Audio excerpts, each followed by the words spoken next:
Kaya yung mga nangyayari ngayon, mga nakaka-stress. Talagang nandiyan yung pag-aalaga pala ng mga chikiting, nakaka-stress.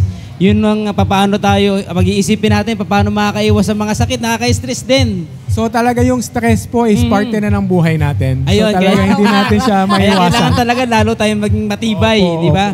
Kaya ito, Doc, biyayamang pinag-uusapan namin itong mga stress. Ano yung mga epekto niyan sa atin?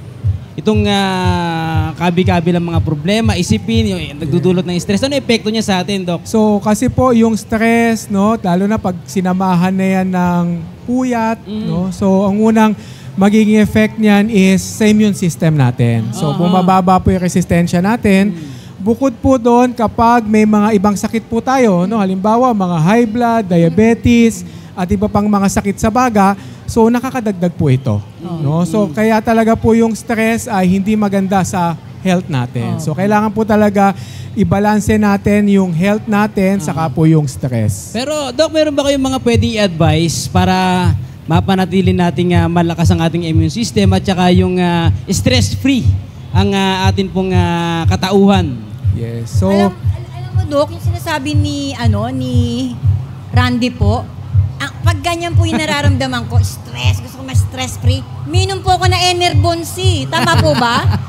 So tama po, no? So kagaya po nung mga sa bata na kailangan nila yung vitamins and minerals para po to support yung kanilang growth and development, tayo po ng mga adults kasi na-attain na natin yung growth and development natin, but ang issue naman natin is stress, no? So itong mga vitamins ay makakatulong para po mapanatili yung health natin at hindi tayo maging sakitin. Yan. Pero Doc, ano yung talagang nagagawa ng Enervon sa katawan natin pagka iniinom po natin ito? Yan. So like po nang na-mention nyo na Enervon, so kung titingnan po natin siya, madami siyang mga laman na vitamins. No? Yung mga vitamin A, no, B, C, D, and E, no, plus B-complex vitamins, plus yung zinc. No? So importante din sa Enervon na nabanggit mo, sir, is meron siyang zinc. Ang zinc kasi is nakakatulong sa immune system. So kasi po yung mga pagkakasakit yung pinag-uusapan natin.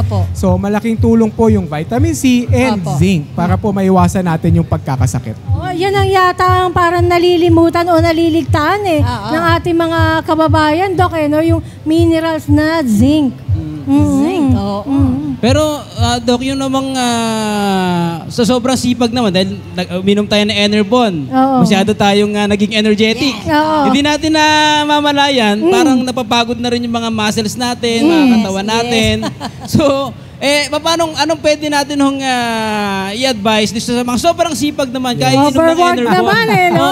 So ganyan po yan talaga tayong mga Pinoy. Sobrang sipag natin, no?